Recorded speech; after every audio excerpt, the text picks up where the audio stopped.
Oh, mga kalito, naanapod mi diri sa Coastal Agi ni Lorigen kay mga una po dami dito sa night market kay nabitin kay nag-ulan man gabi itating kusuga.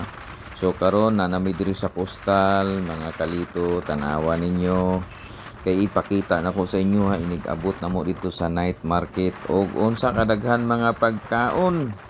Kay gabi wa ko nabusog atong ilang gipanghambog nga lechon belly. Labi na tong mga sinugba dito nga daghan mga nupos, mga panga ug uban pa patang lami alagib. Nanami diri sa may tulay katong bag-o ganing gihimo nga warag San Juanico Bridge. Grabe, kagwapo mga kalito. Wa kay masulti tan-awa ninyo. Grabe, wara kag naka sa San Juanico Bridge. Gwapo na kayo agian ang Coastal. Diri lang sa syudad sa Davao. Diri lang yun makita ninyo sa Davao City. Kinsa to'y gusto nga agi po diri, Coastal mo agi o paingon mo og downtown di ara naanami diri. Okay, nawa ang lechon belly kalami unsa pa may gihulat ninyo diri ta kay magmukbang na pud ta, mag food trip na pud ming Lorigen kay nabitin mi gabi kay tungod sa ulan. Naabtan mi kining ulan, may hinaot lang tagdi pud magulan karon kay tan-awa kadaghan sa mga pagkaon halos di na mahilis sa amo ang mga mata.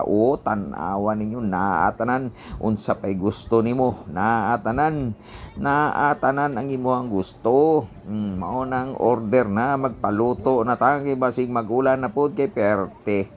Warag lain ng panahon mi action na pag hangin-hangin og milain na gyud basing di na po ta makakaon ani. Kining barbecue kana tanan halos pantilawan na tog unsa kalami na ila mga baligya. Tanawa niyo daghan kayo, pili lang mo.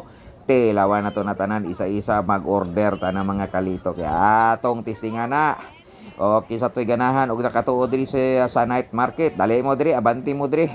Og matultulan ko ninyo, dali diri. Food trip ta, tudloan ta mo kung unsaon pagkaon. Bitaw librehon ta mo. Kung makitaan ko nyo diri pero malabo kay mo makakita tungod sa kadaghan tao. Tanawa pagkita nako pa daghanag tao. Sa pagkakita ninyo ana, be. Isa-isahon ninyo aron makitaan ko ninyo. Bitaw ayaw na lang mo ari diri kay di mo kakita sa kuha kay daghan kay tao. Huot kayo. Tanawa. Kadaghan sa mga pagkaon. Basta kay buylo gitagkaon karon way duha-duha. Paspasan na to ilang mga baligya. Para og gini kabusog na to, agi no ta uli dayon ta ay so sige ka panawag nga diha. Kadali lang magtan-aw sa ko, mo video sa ko kadali ma'am, kadali lang lagi. So sige ginasundan jud ko nya pagayo, di gid ko nya undangan pa. Wara gini siya og kanang iya jud kung gipugos nga diri ko mulingkod sa iyahang tapad. Agoy nga dili man nga mangita pa ta diri ka. Ini yung mga pagkaon ato ni pang-videohan kay para makitaan sa ato ang mga followers, mga solid supporters na to aron makaadto po sila diri, maengganyo sila, maadto sila